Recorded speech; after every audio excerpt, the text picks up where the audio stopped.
We need to talk about McLaren because they just went from the brink of bankruptcy to Formula One world champions, and it's easily one of the craziest stories in sports.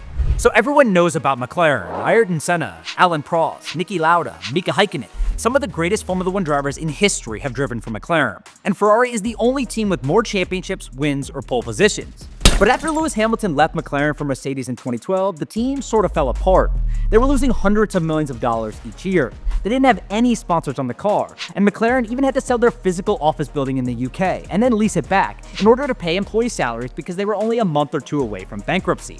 But then everything changed, and Zak Brown deserves a lot of credit.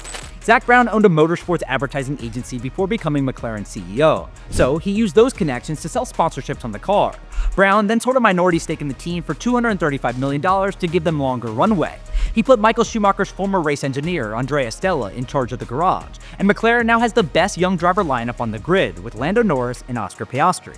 But here's the craziest part. The McLaren Formula One team is now profitable and worth $2.5 billion.